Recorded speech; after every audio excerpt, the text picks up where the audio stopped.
Magandang umaga pong muli sa ating lahat, mga kapatid. Yes, the Lord is good. Purihin ang ating Panginoon. Tayo po ay nagagalak, mga kapatid, sa biyayang tinanggap po natin, sa kaligayahan na ating pong naranasan.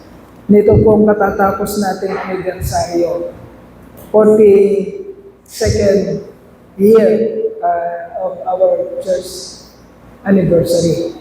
So, 42 years na po ang faithfulness ng Panginoon sa atin. Ganun po siya katapat sa ating mga kapatid. At hindi lang po ito isang imahinasyon, kundi ito po yung nakikita natin sa ating pong kalagayan in our personal lives, kung paano tayong pinoprosper ng Panginoon, pinalalago, physically, mentally, spiritually, materially, hindi lang po personal, maging po sa ating mga pamilya, at lalo na po sa ating pong iglesia. Kapag kayo po ay lumingon sa kapaligiran, so makikita niyo na po kung paano po tayo dinala ng Panginoon sa isang kalalagayan. So there are so many things to be thankful for. Amen? Maraming mga bagay na dapat ipagpasalamat sa ating Panginoon. Pero hindi po yun yung pinaka dahilan bakit po tayo nagpupuri at nagpapasalamat sa Panginoon. Nagpupuri po tayo, nagpapasalamat sa Panginoon, sumasamba sa Kanya, dahil po sa isang katotohanan, mga kapatid, na hindi mababayaran ng anumang nai-enjoy natin ngayon. Ito po yung grasya. Listen very carefully, my dear brothers. We don't want to miss the precious gift, the truth about the precious gift that we have already received from God. At ayaw natin itong matakpan dahil sa mga mumunti, mga lesser things na He is also continually giving. We are continually receiving from Him. Ang nag-iisa po na mananatili na gift ng ating Panginoon na may enjoy natin all throughout eternity is yung Kanya pong grasya sa atin. Yung tinanggap natin kaligtasan mula sa Kanya. At ngayon po, mga kapatid, natapos po natin before anniversary. And then yung anniversary yung pagtatapos nung chapter 1 po ng ating pinag-aaralan. Yung ating pong tema, More Than Conquerors in Christ. Okay, natapos po natin yung unang chapter nito na may 3 parte. Ano yung first part natin, first chapter natin, mga kapatid, ng More Than Conquerors in Christ? Ano po yung pagtalakay natin? The plan of God. Ang plano ng Diyos. Pinag-aralan natin kung ano yung ginawa o na-receive nating biyaya sa Panginoon. Alam pa man tayo, nakaka-receive na tayo ng biyaya. Hindi pa man nilalalang ang sanlibutan, meron lang nakalaan para sa atin. Tinrabaho ng Panginoon. That is His plan. So natapos natin yun at may 3 parte. Trabaho ng Diyos para sa atin, hindi pa man tayo nilalalang at hindi pa man ginagawa ang sanlibutan. Hindi pa man nilalalang ang sanlibutan. Nasa isip na tayo ng Diyos. Listen very carefully. Pinagplaplanuhanan niya, mga kapatid, kung paano tayo magtatagumpay kapag nabuhay na tayo sa Mother Earth. Napakatinding biyaya. Yan yung plano ng Diyos before the creation of the world. We are, part 1, elected, and then part 2, limot naman natin, foreknown. Number 1, elected, and part 2, foreknown, part 3, predestined. Alam niyo yung mga katotohanan na ito, mga kapatid, crucial ito sa pananagumpay mo. Kaya lagi na lang, kung mapapansin nyo, parang paulit-ulit. Pero parang po sa atin yun. Kagaya ng paulit-ulit na pagsasalita ng Diyos sa mga Israelita, noong sila po ay tumatawid sa inang paulit-ulit ng Panginoon. Remember, sino ang naglabas sa inyo sa pagkaalipin sa Ehipto? Remember, sino nagpakain sa inyo sa inang? Ulit-ulit ang Panginoon. Because ang ating Diyos, ayaw niyang ma-miss natin ang katotohanan. Bakit? Dahil ang katotohanan ang magpapalaya sa iyo, kapatid. Pag na-miss mo ang katotohanan, ano pa ang materialis mo? Para lumaya ka. Wala kang materialis para lumaya. Okay? Kaya kailangan natin maunawaan, mga kapatid. Paano ka magtatagumpay sa buhay? Paano? Magtatagumpay ka dahil maunawaan mo. You will be enlightened about the truth. About who God is. About what He has done for you. Kung anong ginawa niya. Kaya naiiyak ka. Kasi pag malinaw sa iyong katotohanan, at pag nagdaranas ka, gaya ng mensahe natin ng linggo, saan tayo, ano ba talaga yung modern conqueror? Saan tayo pinagtatagumpay? Dalawang bagay, trials and temptation. Yun ka conqueror. Yun ang kinoconquer mo dito sa lupa. Hindi ka malalagumpay dahil si Manny Pacquiao ka, natalo mo lahat ng boksero. Hindi yan ang modern conqueror. Ang modern conqueror, nananatili kang matatag sa pananampalataya mo at tinatalo mo ang pagsubok at tukso ng buhay. That is modern conqueror. At marami tayo niyan. Napakarami tayo niyan sa araw-araw. Pero binigay sa atin ang katotohanan na nagpapalaya sa atin. Ngunit nahihirapan ang ating isip, nag-i-struggle ang ating puso, na parang bagang araw-araw na lang may laban. Pero ito na naman, magpapaliwanag ang Panginoon. At ibibigay niyang katotohanan at ipapaalala sa atin kung sino siya at ang kanyang katapatan. At aawitin natin, Jesus ang pangako mo. Hindi ako mag-iisa, hindi mo pababayaan, at hindi iiwan kailanman. Tapat ang pangako mo, at di ka nagbabago. Wala nang pangapantay sa pag-ibig mo, Panginoon. Doon ka naiiyak. Because you understand. Naunawaan ng katotohanan. Lumalaban ka sa buhay, oo. But all the time, all the trials and temptation, na para bang nag-iisa ka, na para bang hindi mo kaya. Ito na naman ang kakulitan at pakikialam ng Panginoon sa pagsasalita sa iyo ng katotohanan na magagamit mo sa araw-araw at sukat magpatagumpay sa buhay mo, kapatid. Kaya makikinig tayo. We will sit down, we will listen very intently and carefully because we have no other material. Wala tayong ibang bagay na magagamit para mabuild natin ng matatag at maayos ang bahay ng ating pananampalataya sa buhay. Okay. So, tapos na tayo lang sa past. Dadalhin tayo ng Panginoon sa pagpapaliwanag niya ano ang ginagawa niya sa present. Yun ang ginawa niya sa past.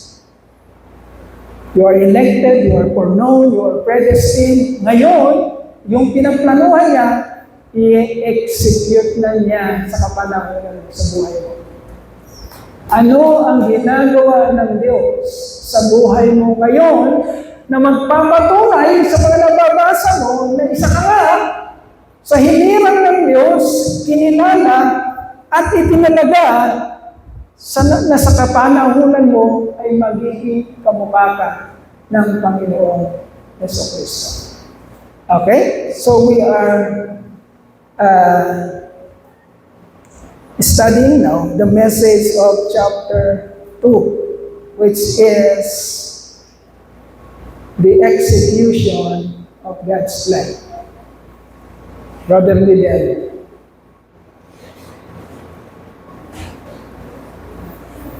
The execution. Pakibalik mo. Pakibalik mo. Brother Miguel.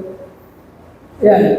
The execution of God's plan. Ano yung execution sa Tagalog? Pagsasagawa. Merong nagplano si JR. Nagplano siya sa kanyang isipan. Ganito ang gagawin ko bukas. Yun ang plano ni JR. Dumating ang bukas. Dumating ang kinabukasan. Isasagawa na ni JR ang kanyang plano. Okay? Ang ating Diyos, nagplano siya sa taas. He has elected you. He has foreknown you. He has predestined you. At ngayong nabuhay ka sa mundo ito, i-execute na ng Lord. Gagawin na niya kung anong pinagplanuhan niya even before the foundation of the world. Okay? At tatalakayin natin yung part 1 ng chapter 2, which is called. You are called by God. Called. Identified in Christ. Gagamitin natin ang teksto na makikita natin sa ikalawang Timoteo, chapter 1, verses 8 to 12. Babasahin muna natin yon, tsaka natin i-introduce ang ating pong pag-aaralan. Okay? Basahin natin ating teksto. 2 Timothy chapter 1 verses 8 to 12, and it says, if you have your Bible, tignan nyo rin para makita nyo rin na ang nakasulat dito ay kapareho nung nasa Biblia ang hawak mo. Okay, so ibig sabihin, hindi tayo nagdadayaan dito. 2 Timothy chapter 1, verses 8 to 12, and it says, so do not be ashamed to testify about our Lord, or ashamed of me, his prisoner, but join with me in suffering for the gospel by the power of God, who has saved us and called us to a holy life. Let us stop right there. Ano sabi diyan? Called us to, tinawag tayo para saan? Sa kabanalan. Okay? Nagkakaintindihan? Hindi ka tinawag para maglamira sa buhay. Hindi ka tinawag para sa kabalastugan. You are called, nagplano ang Diyos, hindi pa man nagsisimula sa daigdigan, nagplano ang Diyos para tawagin ka sa isang buhay na banal. Okay, banal. Madali kasing sabihin, Kristiyano ako, tinanggap ko Panginoon. The question mark is, nagiging banal ka ba? Ano bang pinupurso ng buhay mo? So yan ay isa-isa natin pag-aaralan. Who has saved us and called us to a holy life, not because of anything we have done, but because of His own purpose and grace. Not because He has saved us and called us to a holy life, not because of anything we have done, but because of His own purpose and grace. Listen very carefully. Mga kapatid, ang grasya ng Diyos, binigay na sa iyo even before the world began. Lalabas yan. Not because of anything we have done, but because of His own purpose and grace. Now, this is the kahulugan ng grace na yan. The meaning, that grace. This grace was given us in Christ Jesus, kailan daw? Before the beginning of time. Look at your Bible, kung nandun talaga yung mga words na yan, kailan binigay yung grace? Even before the world began. So everything, mga kapatid, na nangyayari sa buhay mo, wala kang pwedeng i-claim doon. Wala. Why? Not because of anything we have done, but because of His own purpose and grace. At ang grace na to, binigay sa'yo, sabi niya, before the beginning of time. Malinaw, mga kapatid. Malinaw, saan nanggaling ang lahat? Lahat ng mabuting nangyayari sa'yo, sa Diyos. At pinlano nila yun, na ibigay sa'yo, even before the time began. Bago pa man, magsimula ang lahat. Okay? But it has now been revealed through the appearing of our Savior, Christ Jesus, who has destroyed death and has brought life and immortality to life through the gospel. Through the gospel. Ang lahat daw maiintindihan natin, mauunawaan natin kapag naririnig natin ang alin? Ang message. Anong klaseng message? The gospel. Napaka-importante. Are we hearing the gospel? Naririnig pa natin ang gospel. Ibig sabihin, tama ba ang theology natin patungkol sa gospel? Kasi kung hindi, saan tayo mauuwi? Mauuwi tayo sa rakrakan. Mauuwi tayo sa mga bagay na makamundo. Nakakala natin, yun ang tama. At sasabihin natin, pinupurihan kita, pinasalamatan kita, sinamba kita. At sasabihin ng Panginoon, anong ginawa mo? Ginawa mo ba talaga yan para sa akin? O gusto mo pogi ka? O gusto mo maganda ka? O gusto mo sikat ka? O gusto mo pamoso ka? Anong ginawa mo na yon? Sa akin ba talaga? O para sa iyo? Dahil nakikita ko kung anong takbo ng isip at ng puso mo, dahil wala talaga sa iyo ang pagmamahal sa akin, doon ka. Nakasulat ba yon? Nakasulat. Matthew chapter 7. Kaya inaalam natin, mga kapatid, are we really hearing the gospel? Or the other gospel? Ang gospel na patungkol sa sarili. Hindi ito patungkol sa atin. Ito'y patungkol sa Diyos. Patungkol sa ating Panginoon sa Kristo. Okay? Kaya nagpapasalamat tayo. Kinukulit tayo ng Panginoon at pinapakialaman niya lahat ng detalye ng ating buhay.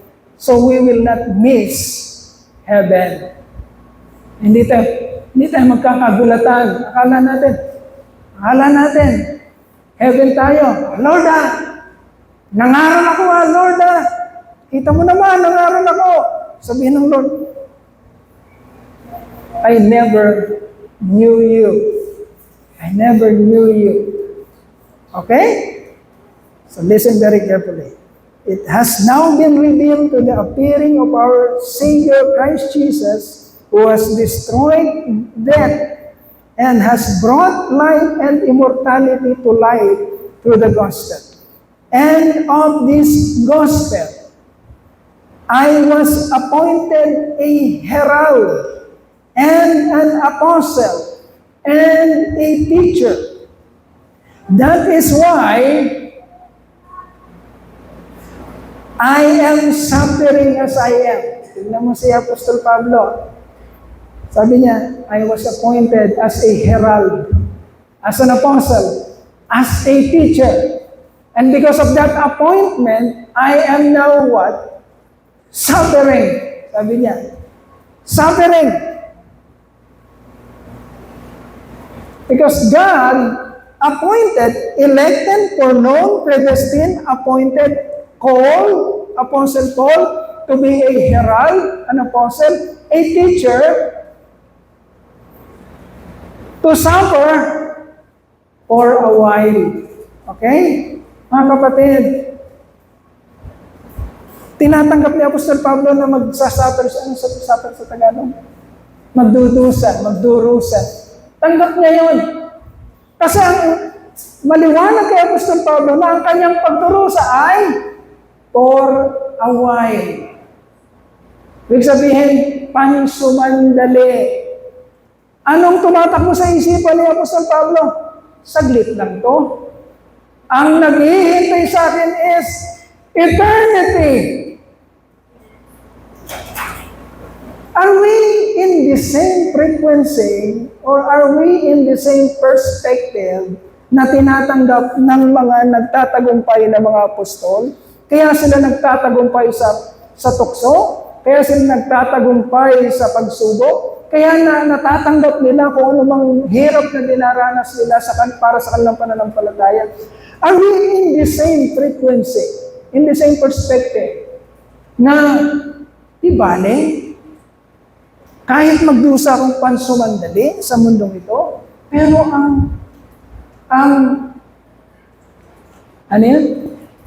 ang resulta naman ito ay buhay na walang hanggan sa kasama o sa piling ng aking manlilikha.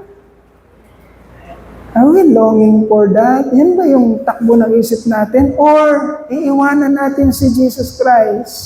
Iiwanan natin ang pananampalataya para lang sa inaakala natin mga pursuit sa buhay, mga hinahabol natin sa buhay na akala natin maglalast for all eternity. No. Yung panlasa nga lang ng bibig, alam namin ito ni Pastor Boyet. Yung mga dating gustong kumain ng ice cream, yung bata pa ko, hindi kami makabiling ice cream, hindi kami makabiling cake, hindi kami magkaroon ng masarap na ulam. Alam namin yan. Mga kamukha namin ni Pastor Boyet. Ang laging ulam namin, nakakahiya magtuyo, hati pa kami. Tuyo na, hati pa. O tilapia, tig-isang pisngi. O naubos mo na yung isang pisngi, o isang kapatid mo na naman yung isang pisngi. Dahil nung panahon namin, paramihan ng magkakapatid. 8 po kayong magkakapatid. Sa ngayon, medyo paubos na ang tao. Unti-unti na yung... Noon, paramihan. Tama ba? Nilang sense, paramihan o. O kami 8. So, yun yung buhay noon. Napakahirap. Kaya ngayon, yung mga pinapangarap namin noon kagaya ng ni Pastor Boyet, ice cream, cake, chicken, fried chicken, mga pangarap yan mga pangarap ng mga bata namin. Ngayon, may pambili na kaming pera, pero wala nang nasa halos. Tama ba, bro? Hindi na craving ng bibig namin. Hindi na. Lumaos na yung mga desire. Lumaos na. Iba na yung mga pinupunteriya. At pag nakatuto ka sa Panginoon, hindi na yung material things ang pinupunteriya mo. Ang pinupunteriya mo na is yung kamalagayan mo pagdating mo sa eternity. Okay?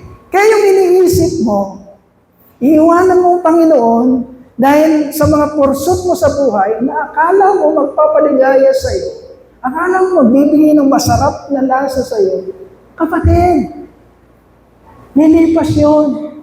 Pag nakamit mo, sasabihin mo, ayoko na pala, wala na akong gana. Pero yung pursuit mo sa langit, kailanman, kapatid, yung desire na yun at yung kaligayahan na yun, yung satisfaction na yun, kailanman hindi kukupas. Yung satisfaction ng soul mo, hindi kukupas. So don't be pressured so much about the things of this world. Alam na yan ni David, ni King David. Alam na yan ni Solomon na nagkaroon na ng lahat ng bagay. Kahit na anong inhale natin na desire, Masyado nang nakuha yun. Nagsawa doon si Solomon. Pero anong sabi niya, bandang huli ng kanyang buhay? Vanity, vanity. Meaningless, meaningless. Nakuha niya lahat. Pero bandang huli ang kanyang conclusion, meaningless. Bakit? Because listen very carefully, there is a vacuum in our soul that can only be satisfied, my dear brethren, by the presence of the indwelling God. If we do not have that, we crave, we desire. Parang factory ng desire ang ating isipan at ating puso. And we pursue that desire. But we cannot find satisfaction. Hindi ka masatisfy. Kung una gusto mo ng bahay, nagkaroon ka ng bahay, gusto mo na naman ng iba. Gusto mo sasakyan, nagkaroon ka ng sasakyan. Nung lumuma, gusto mo na naman ng another one. Hindi nasasatisfy. Pero sabi ng Panginoon, pinag-aralan natin sa Samaritana, meron akong pwedeng ibigay sa iyo, living water, na pagka nasa iyo na, kailanman hindi ka na mauuhaw pa.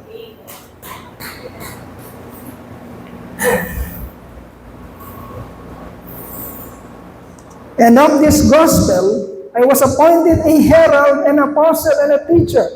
That is why I am suffering as I am. Pumapayag si Apostol Pablo sa kung anong pwedeng mangyari sa kanyang pighati sa lupa. Anyway, sandali lang to. Malinaw sa kanya yun. At ang pangwalang hanggan ko, hindi na matatapos na buhay ko, ay buhay kasama ang aking manlilikha. Buhay sa langit, isang buhay na ganap, isang buhay na kasiyasiyan. Yet I am not ashamed, because I know whom I have believed, and I am convinced that He is able to guard what I have entrusted to Him for that day. Yun ang kinakanta ng mga men ensemble. On that day, we will see you shining brighter than the sun. Nung hinatid natin si Brother Sunny sa kanyang hantungan, yun ang pag-asa natin, yun ang ating pinanghahawakan. Kaya pansumandali lang ang kalungkutan natin. Dahil alam natin na mas kainggit-inggit ang kalalagayan ng mga taong tinawag na ng ating Panginoon pabalik sa Kanya. Kaya makatotohanan ng ating pag-awit sa Panginoon. On that day, we will see you shining brighter than the sun. On that day, we will know you as we lift our voices one. Hindi tayo umaawit na parang alalang, parang walang pananampalataya. No! No! We are convinced. We are totally persuaded, convinced. Yun ang pananampalataya. Pag hindi ka kumbinsido na merong magandang mangyayari sa pananampalataya mo sa Panginoon, talagang iiwanan mo siya. Pero kung kumbinsido ka na kaya talagang ingatan ng Panginoon kung ano yung pinangako niya sa iyo sa simula't simula hanggang sa makarating ka sa dulo, kung kumbinsido ka doon, kapatid, you are heading to experience the life na sinasabi ng Biblia that we are more than conqueror.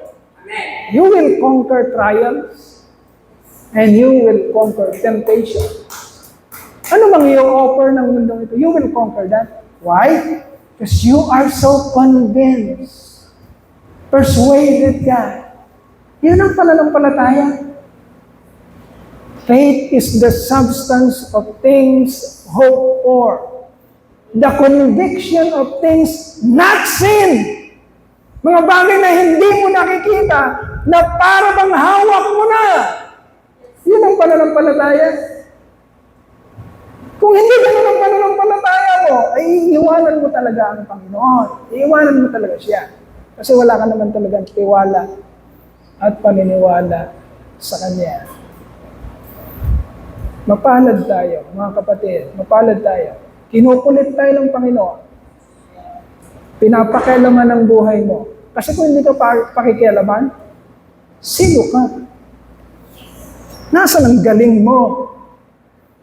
Ay sabi ng minasa natin kanina, not because of anything we have done, but because of His grace. Sa simula't simula pa, hindi ka pa pinapanganak, pinapakialaman ka na niya, JR. Wala ka pa sa mundo, nakikialam na siya sa buhay mo. Pinagkaplanuhan na niya kung sino ka sa future. Okay. Part 1, called, identified in Christ. Ibig sabihin, gagawin na ng Lord kung ano yung pinlano niya para sa iyo kapag dumating ka na sa Mother Earth. Okay? Kung ikaw ay elect, kung ikaw ay hinirang, kapatid, makikita mong sarili mo, habang nagmamature ka, habang tumatanda ka, habang nililingon mo ang past mo, mula sa pagkabata, even before sa istorya ng lolo at lola mo, sa istorya ng nanay at tatay mo, sa istorya mo, nung pinanganak ka, habang ikaw ay nagmamature, when you look back, pinanood mo uli, yung mga memories na yon, unti-unti mong makikita, kapatid. Kung elect ka, kung hinirang ka ng Diyos, ano ang ginagawa ng Diyos sa buhay mo?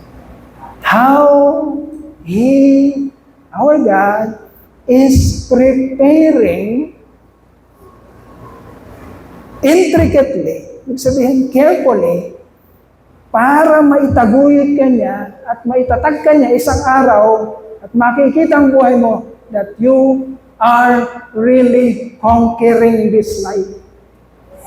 Nagtatagumpay ka talaga. Tandaan natin ang pagtatagumpay hindi may kotse, may bahay, may lupa,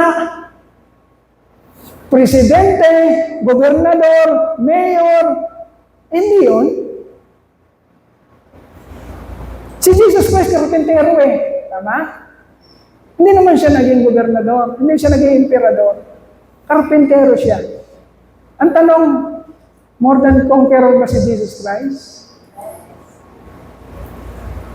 Ang mga apostol, mangingisda yun.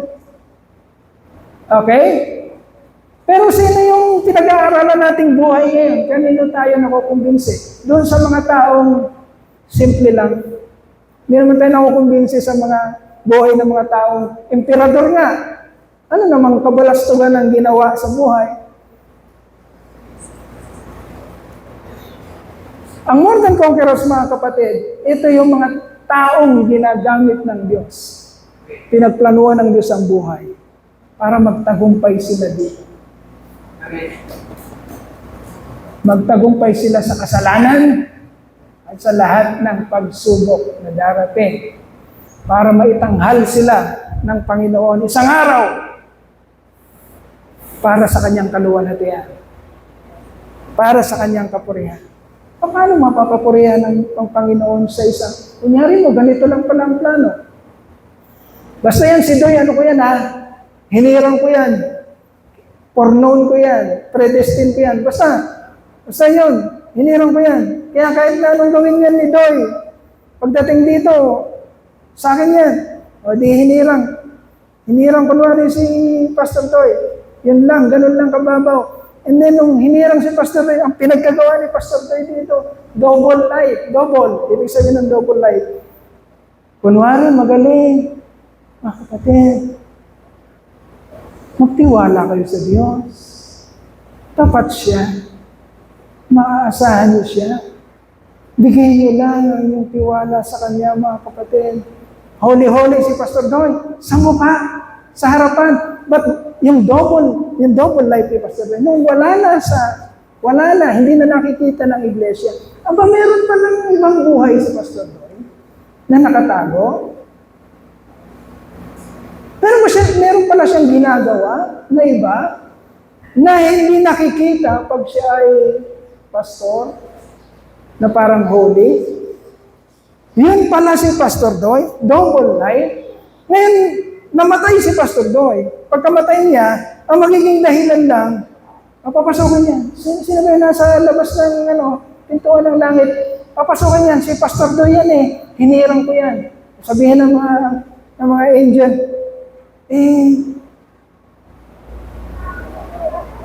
o Diyos namin, nakita po namin ang buhay niyan eh.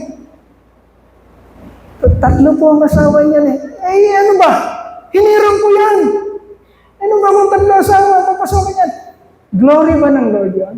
Or napapahiya siya dahilan sa iyo? Pinili ka niya tapos ganun ka? No. Hindi yun ang sinabi. Ang binasa natin. You are called to a holy life. Tinawag ka, Pastor Boy, para sa kabanalan. Hindi ka tinawag para isang araw, pag pinapanood na ng Diyos ang buhay ni Pastor Boy, sa lahat, hindi lang sa madlang people, pati sa mga angels. Pag pinapanood na, lalabas ang mga katotohanan. Bihira pala si Pastor Doy. Kakahiya pala, ganun pala mga pinaggagawa ni Pastor Doy. Pero napakaswerte niya. Gagamitin natin yung term na swerte. Napakaswerte niya. Kahit pala ganun siya. Kahit pala 3 ang asawa ni Pastor Doy. Dahil pala hinirang na siya ng Lord. Pasok na siya sa langit. Itong mga ito, nagsusumikap yung iba. Nagsusumikap, isa lang naman ang asawa, nagtatapat. Pero dahil hindi sila hinirang ng Diyos, hindi sila nakapasok sa langit, si Pastor ay hinirang, kahit 3 asawa pasok. Hindi gano'n ang sinasabi ng Biblia. Hindi sinasabi ng Biblia, mga kapatid, na porke tinanggap ng bibig mong Panginoon, at sinabi mong ligtas ka, pero ginawa mo mga kapalastugan sa buhay, kumpiyansa kang haharap sa Panginoon. Lord, tinanggap kita. Sabi mo yun. John 1:12, yet to all who receive Him, to all who believe in His name, He gave the right to become children of God. O di ba, Lord? May karapatan ako. You gave me this right because I accepted you as Lord and Savior. Hindi yun yung kumpiyansa mo sa Panginoon. Ganun ba? Binasa mo ba? Yung John 1:13, isang verse lang, pababa, binasa mo ba? Yun nga ang sinabi ng John 1:12. Pero binasa mo ba yung isang verse sa baba nun? Yung kasunod na verse? Ba't ano yun? Ano yun, Lord? Basta pinanghawakan ko na yung isang verse na yun. Yung John 1:12. Sana binasa mo para nalaman mo ang konteksto kung ano ang meaning ng gospel. Are you hearing the gospel? Ano sinabi ng gospel? Sa John 1:12 and 13. Ito hindi natin madalas binabasa, mga kapatid. Basahin natin. John 1:12, unahin natin. Yet to all who receive Him, listen very carefully, baka nandun kayo sa kaisipan, tinanggap ko ng Panginoon, okay na ako. Ligtas ako, basta ligtas ako. Pakialam ko pa sa mga sinasabi nila. Baka nandun kayo, pakinggan niyo mabuti mga kapatid. John 1:12, yet to all who receive Him, to those who believe in His name, He gave the right to become children of God. Verse 13, kasunod na. Children born not of natural descent, nor of human decision. Children born not of human decision, but or a husband's will. Yung naitulak ka lang ng asawa mo, church ka na kasi. Doon ka na, mag-church ka na kasi. Sige na nga, kulit mo. Church na ako. Not a husband's will, but born of God. Yan ang sinasabi ng katotohanan. Pinanganak ka, hindi ka dahil sa desisyon. Sino baby ang nag-desisyon para ipanganak? Wala. Desisyon yun ng Diyos. Okay? At dahil may plano ang Diyos na ipapanganak ang muli, siya ang nagplano noon, i-execute niya kung anong pinagplanuhan niya. At ang gagawin niya sa buhay mo ay isang buhay na magbibigay ng kaluguran para sa Kanya. Hindi yung buhay na nakakahiya. Papayagan niyo ba si Pastor Doy? Okay, wag natin pag-usapan yung patatawarin. Talagang papatawarin natin. Papatawad ang Diyos. Kung talagang tayo magre-repent, kung talagang tayo manunumbalik sa Kanya, papatawarin niya tayo. Pero, yung katagumpayan mo at yung kapangyarihan mo para magamit ka muli sa pagsasalita ng Kanyang kapurihan, kapatid, may hangganan. Okay? Si Pastor Doy, binibigyan ng pagkakataon na magsalita. Pero kung si Pastor Doy, isang araw, meron pala siyang pinupugli na itinatago sa iglesia, meron pala siyang, di man nila tayo nakikita. Gawin natin to. Wala mo nakakaalam nito. Sino ba yung sabi sa iyo, Pastor Doy, na walang nakakaalam? Sino nagsabi sa iyo? Na pagkatapos ni Pastor Doy magsalita, na magtiwala kayo sa Panginoon at bibigyan kayo ng kalakasan na magtagumpay sa anumang tukso. Sa anumang tukso mo. Pagkayaring magsalita na may kumpiyansa ni Pastor Doy na magtatagumpay kayo sa tukso. Isang araw, si Pastor Doy naharap sa tukso. Nakita niyo, lumalabas si Pastor Doy, ang kanyang sasakyan, lumalabas sa, ang tawag doon? Sa motel, o sa anumang, papayag ba kayong, pag nalaman niyo yun, payag ba kayong, si Pastor Doy ay magpipretend dito na magsalita na para magang walang ginagawang masama at kumpiyansa. At tinuturuan pa kayo kung paano mamuhay ng tama, mamuhay ng banal, samantalang siya ay may ginagawang lihim na hindi nalalaman na iglesia.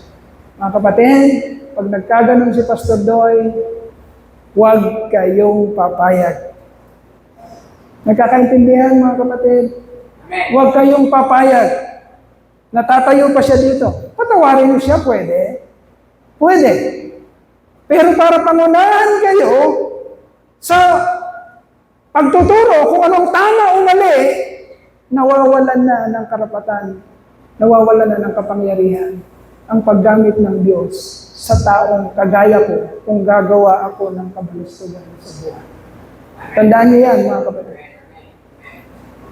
For there will be false teachers and false prophets in the last day. Nakasulat ba yun? Maraming lulutang. Nasasabihin nilang, may calling ako, tinawag ako ng Panginoon. Pero anong pagkagagawin nila sa buhay na ito? Saan nila hahatakin? Ang sinasabi ng Lord na, ingatan niyo sila, pakainin mo ang aking mga tupa, ingatan niyo sila, huwag niyo silang pababayang mapahamak, huwag niyo silang pababayaan magkaroon ng kagulumihanan sa kanilang buhay. Ituro niyo kung anong tama. Ituro niyo ang daan papunta sa akin. Ganun ba ang nangyayari? O sinasabi mo lang ang calling, pero ginagamit mo yung calling na yon para magawa mo ang mga desire ng puso at isipan. At isang araw, pag sikat ka na, sumikat na si Pastor Doy, lumaki na ang iglesia.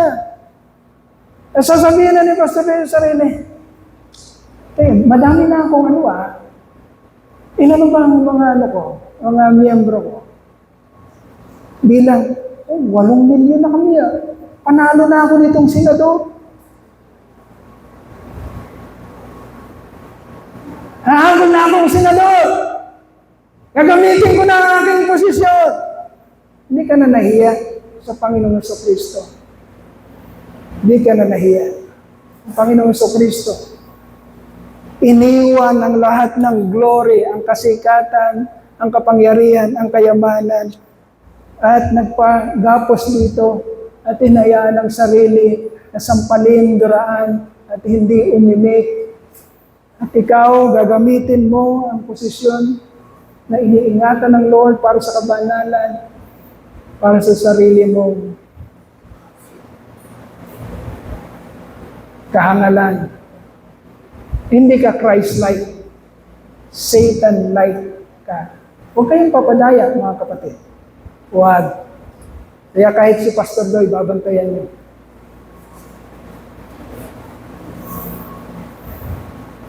Elected. Okay?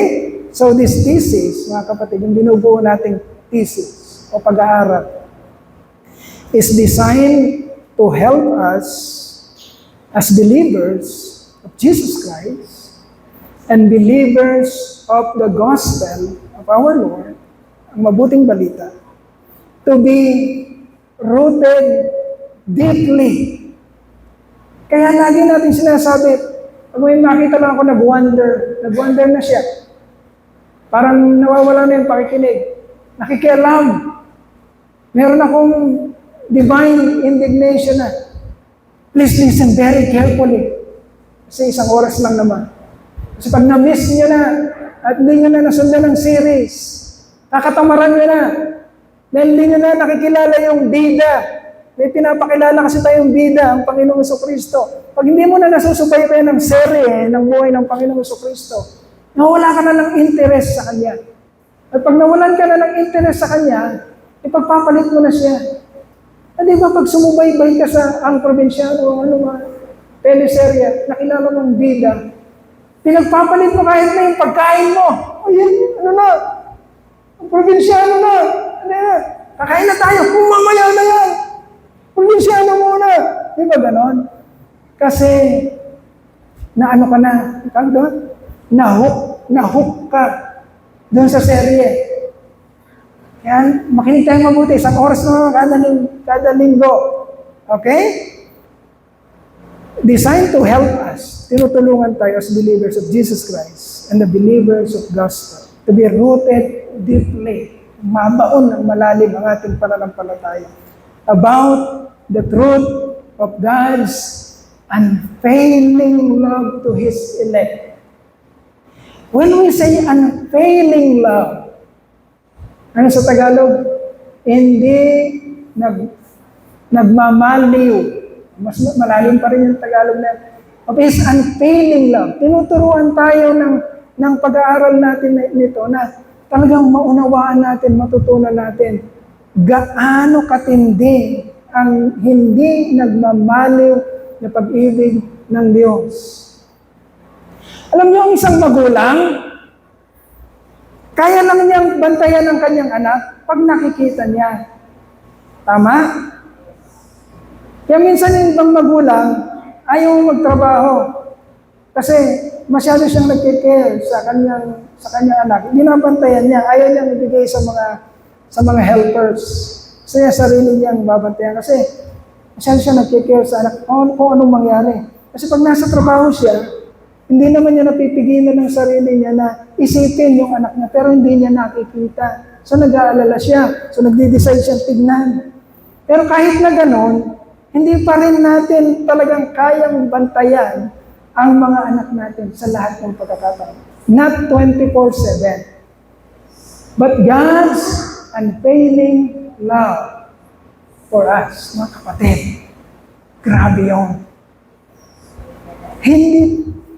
We are the apple of His eyes. Hindi ka nawawala sa paningin ng Diyos. Yung katotohanan na yon, dalawang bagay ang pwedeng gawin sa'yo. Pag alam mong hindi ka nawawala sa paningin ng Diyos, magtatagumpay ka sa pagsubok at maiiwasan mo rin ng tukso. Pag alam mong nakatingin ng Diyos, pag alam mong nakatingin ng Diyos, at ikaw, nandiyan ang tukso, alam mong nakatingin ng Diyos, nandiyan ang tukso, nakatingin ng Diyos, sasabihin mo, ay, hindi pwede. Tingin. Di ba? Pero na hindi mo alam eh. Wala nang, hindi mo alam ano ibig sabihin ng unfailing love na laging nakatingin ng Diyos sa'yo. Pwede ba yun, Pastor? Dami-daming tao nakatingin ng Diyos sa lahat. God is transcendent. He is omniscient. And He is omnipresent. Okay? Theology 101. Omnipresent. He is everywhere. Nasa lahat siya ng lugar, sa lahat ng pagkakataon. Kaya kung nakatingin siya kay JR, nakatingin din siya kay Ninang Cecil, nakatingin din siya kay Kuya Ann, nakatingin siya sa lahat sa atin. Okay? That is, yun ang isang katotohanan na, totoo bang unfailing ang love ng Diyos? Of course! He knows exactly what's happening in your life. Eh, Pastor, kulang ako ng pera. He knows! And He is allowing that para lalo mo siyang makilala. Para lalo mo siyang maunawaan. Para lalo mo makita. Ano ba importante? He is allowing everything. Because, yun ang sabi sa pinag-aaralan natin, More Than Conquerors. And we know that in all things, God works for the good of those who love Him, who have been called according to His purpose. For us to be rooted deeply about the truth of God's unfailing love to His elect and His amazing, seamless. Pag sinabi natin seamless, mga kapatid, walang, ano sa Tagalog ang seamless? Hindi magkakaroon ng diferensya. Perfecto, seamless. Okay? Matututunan natin ang kanyang unmistakable, amazing, perfect, seamless plan of salvation to those whom He chose and elected for glory in Christ. Okay? Pag natapos natin itong kabuuan ng serye na ito, ng More Than Conquerors, mga kapatid. Yan ang makikita natin. Seamless, perfecto ang plano ng Diyos. Nagsimula siya sa past. Hindi ka pa nilalalang, nagsisimula na siya sa iyo. At ang lahat ng dinisenyo niya, gagawin niya sa kapanahunan mo.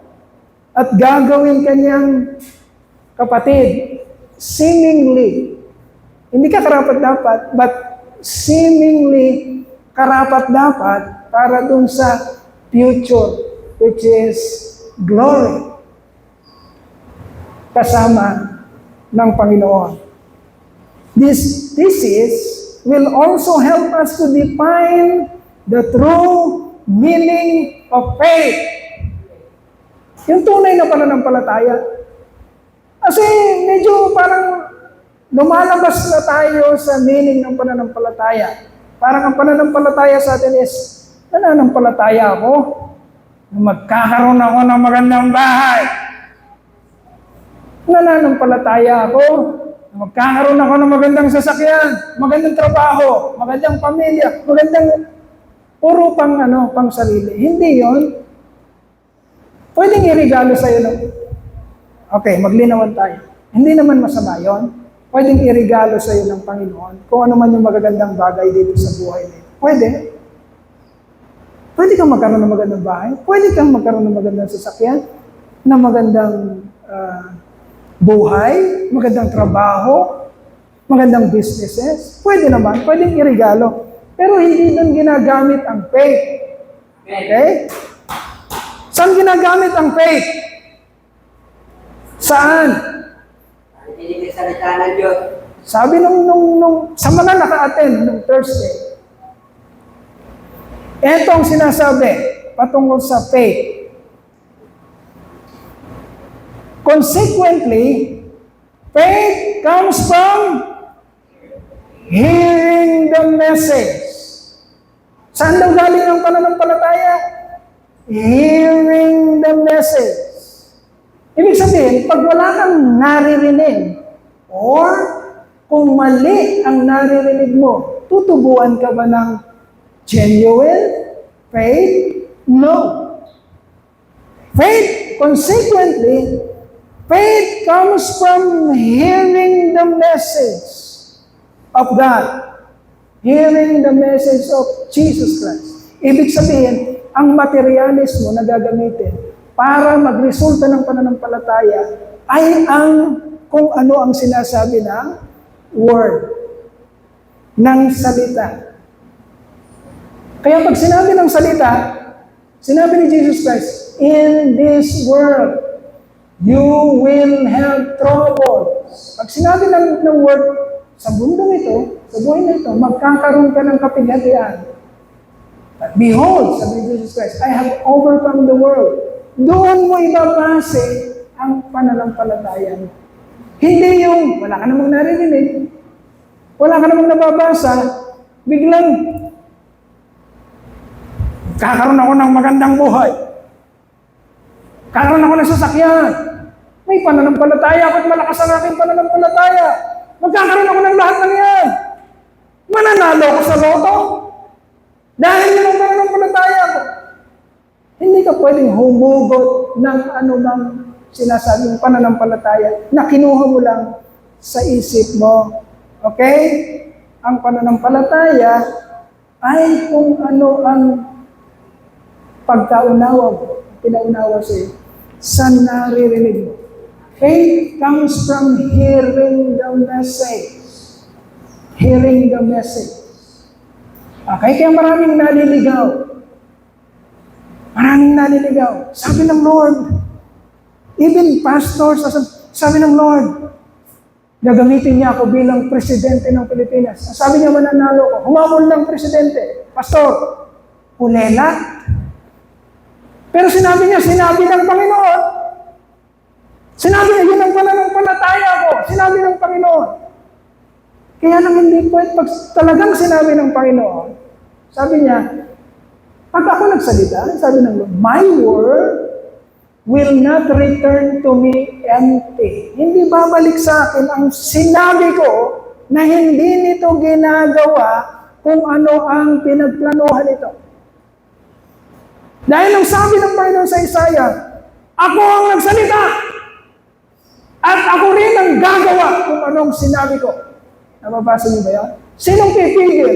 Pag binitawan na ng Lord ang kanyang salita, sinong pipigil na hindi mangyari ang kanyang sinabi? Wala. Wala. Ay, huwag tayong papadaya sa kung ano-ano mang sinasabi. Sabi ng Lord, hahabol ako at mananalo ko. Maging presidente ako ng Pilipinas. Hindi nanalo. Hindi siguro presidente yung senador na lang. Senador, humabol. Kulelat na naman. Ano ba talagang sinabi ng Lord? Ano ba talagang pagkatawag mo? Tinawag ka bilang pastor. Huwag kang mangarap ng iba.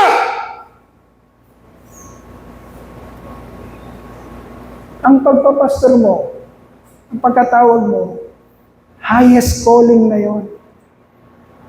Wala ka nang hahangarin pa na mas mataas pa sa isang pribilehiyo na binigay sa iyo ng Lord. Highest calling na yan. Magpasalamat ka. Dahil kung titingin ka sa maraming tao, kung titingnan mo yung skill at yung talento ng maraming tao, mapapansin mo, marami namang mas magaling sa iyo. Marami naman mas mahusay magsalita. Marami namang mas pogi. Marami namang mas may pera. Pero kinawaan ka ng Diyos, ikaw ang pinatindig. At magpasalamat ka ng lubos. Lord, thank you. Sapagkat binigyan mo ako ng isang grasya na magbibigay ng kaluguran sa iyo kahit na hindi ako karapat-dapat. Okay? Are you hearing the gospel? Naririnig mo pa talaga. So tuturuan tayo nito. It will help us to define the true meaning of faith, the true meaning of salvation. Ano ba talaga ang kaligtasan? Ang kaligtasan ba? Isang araw tinanggap mong Panginoon, tagapagligtas, and then ligtas ka na, and then naglamira ka na, punta ka na sa putikan, ginawa mo ng mga bagay na gusto mo, and then kumpiyansa ka, ligtas ka. No. No! Hindi ganun ang sinasabi ng Biblia. Kaya tutulungan tayo sa pag-aaral nito na maintindihan natin. Ano bang ibig sabihin ng faith? Ano ibig sabihin ng salvation? Ano ang ibig sabihin ng more than conquerors in Christ? Victorious Christian living, and most especially, tuturuan tayo paano natin makikita ang ating buhay na nagiging kaluguran o kaluwalhatian ng Diyos. Pag naglalakad ba si JR, lalakad ba sa mundo ito si JR? At pag tinatanaw siya ng heavenly host, tandaan natin we are surrounded by so great a cloud of witnesses. Ito lang yung sa ulado yung verse. Anong verse yan? Napapaligiran tayo ng napakaraming spectator para tayong nasa arena, para tayong nasa isang lugar kung saan maraming mga matang nanonood. Pinapanood tayo. Reality TV tayo sa langit. Tandaan mo yan. At pinagmamalaki ka ng Diyos sa lahat ng mga mata na yun. Tingnan mo si JR. Parang si Joe. Tingnan mo si Joe. Di ba pinagmamalaki ng Diyos si Joe kay Satan? Para kang ganon. Tinawag ka na maging ganon. Tinawag ka na kahit na nagdurusa ka sa mundong ito, maraming mga mata ang nanonood sa iyo, at sa bawat action mo at paninindigan mo sa pananampalataya, nagbibigay ito ng glory sa Panginoon. Nagpapalakpakan sila sa bawat pagtindig mo, paninindigan mo sa pananampalataya. Paano kung you are surrounded by so great a cloud of witnesses? A prayer meeting na, Pastor Doy. Prayer meeting na naman. Kaano ko lang ng pagod na ako. Kaano ko lang ng Sunday, kapipreach ko lang. Kailan pa matatapos to? Hirang buhay ito. Sige na nga, ano bang pipreach ko? Anong makikita ng langit? Pag tinignan, Lord, tingnan mo yung hinirang mo. Pagod na ngawit na ngawit. Ngawit na ngawit. Pero hindi, mga kapatid. Kung hinirang ka ng Diyos, pinagplanuhan niya ang buhay mo. Mapapanood ka ng langit, reality TV, makikita nila, you are so excited. You are so excited. At hindi na uubos. Bakit? Hindi naman sa'yo galing ang wisdom. Lumapit ka sa Diyos, ang Diyos ay hindi maramot. Bibigyan ka niya ng mga bagay na kailangan mo. Sinabi ba yun? Even wisdom. Bibigyan ng Lord. So, okay, yun ang introduction ng calling. Pag-aaralan natin yung calling sa susunod. Tinawag, your identification as God's elect in Christ. Pagkatapos pagplanuhan ng Lord, eto ka na. Tumitindig ka na sa mundong ito, J.R. Nandito ka na. Paano ka gagawing matagumpay ng Panginoon? Okay? Paano ka tatawagin ng Panginoon sa mundong ito? Yan ang pag-aaralan natin next time. Papurihan natin, pasalamatan natin ang ating Panginoon. Okay. Tayo po yung manalangin. Hallelujah, hallelujah. Hallelujah. Hallelujah. Mama namin dakila, napakabuti mo po sa amin. Blessing after blessing after blessing after blessing. You continually pouring us, Lord God, the things that we need, everything that we need, Lord God, be it physically, materially, mentally, emotionally, and also, most importantly, spiritually, Lord God. Hindi mo kami pinababayaan. Tapat ka sa iyong mga pangako. Hindi mo kami iniiwanan. Hindi mo kami pinababayaan man. Lord, here is your church. The Truth and Life Christian Church. Ama, nananampalataya kami na kami ay sa iyo. Hinirang mo, kinilala mo, itinalaga mo. At ngayon ay tinatawag mo sa isang buhay na banal, isang buhay na pinagdusahan mo ng iyong sariling anak, ang kanyang buhay, ang kanyang dugo. Lord, humihingi kami, Panginoon, ng kapatawaran anuman ang nakikita mong kamalian, Panginoon, sa amin. Kawalan ng interes, kawalan ng desire, na hanapin ka at matutunan ka. Lord, patawarin mo po kami. Continually to bless us, Lord God, with your words. And continually, Lord God, to give us, Lord God, faith after hearing and understanding the words that you have said, Lord God, sa mga mensaheng nilalatag mo po sa Iglesia. Lord, ito po ang iyong church. Patuloy mo pong pagpalain. Patuloy mo pong kupkupin at kaawaan. Ama, salamat po. Tinataas po namin ang lahat ng papuri, lahat ng pagsamba. Sa pangalan ng iyong anak, ang aming Panginoon at tagapagligtas na si Yeso Kristo. Amen, amen, and amen. May we continually experience the blessing of His grace, His favor upon us from this generation to the next.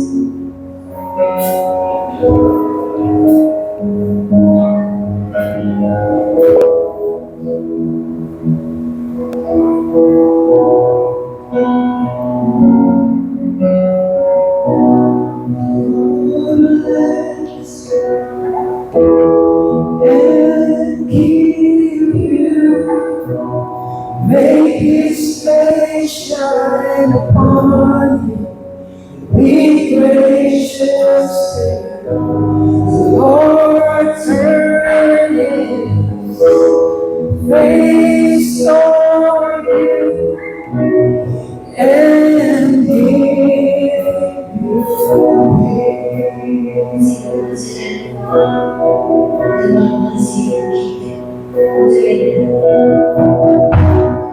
Lord bless you and keep you.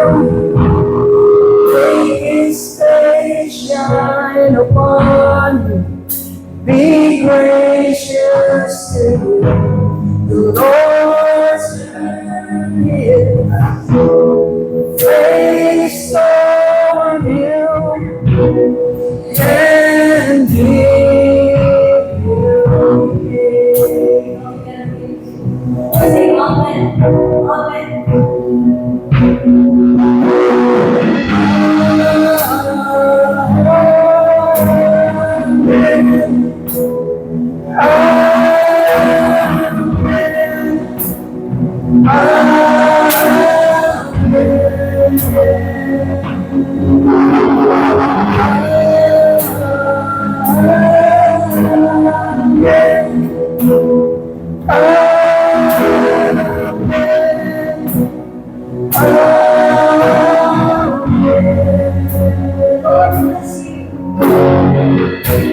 The Lord bless you and keep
All generations.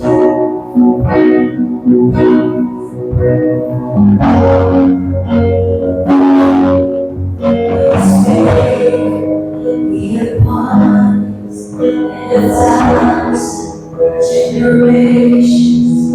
Your family, your children, their children, their children. Be upon us and 1,000 generations. Your family, their children, their children, their children. Be upon us and 1,000 generations. Your family,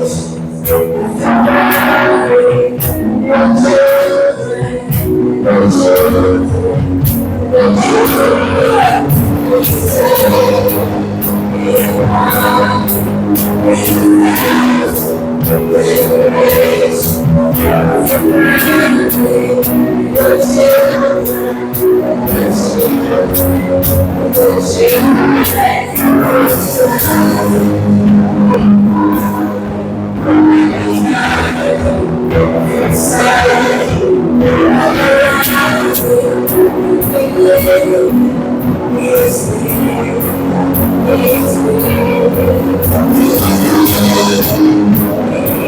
their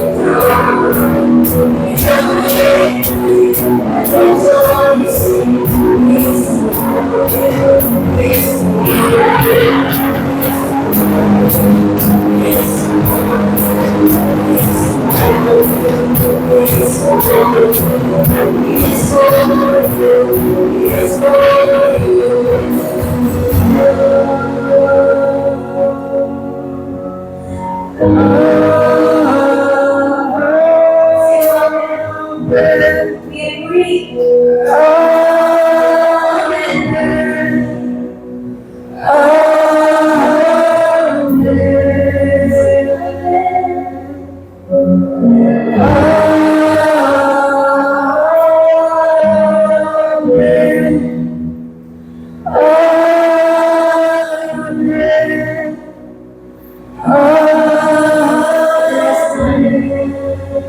Sing amen.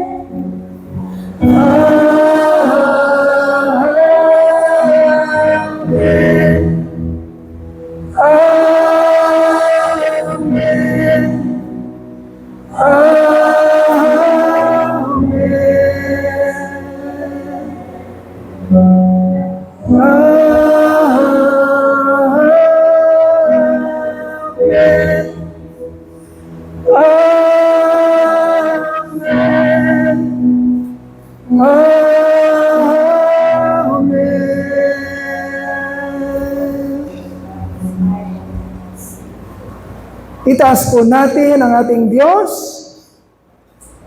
sa Kanya na makapag-iingat sa atin upang hindi tayo magkasala at makapaghaharap sa atin ng walang kapintasan at may malaking kagalakan sa Kanyang kaluwalhatian. Sa isang Diyos na ating tagapagligtas sa pamamagitan ni Jesucristo, Panginoon natin, sa Kanyang kapurihan, karangalan, kadakilan, at kapangyarihan, mula pa noong una, ngayon at magpakailanman. Amen. Praise God from whom all Blessings flow, praise Him, all creatures here below. Praise Him above the heavenly hosts. Praise Father, Son, and Holy Ghost. Amen.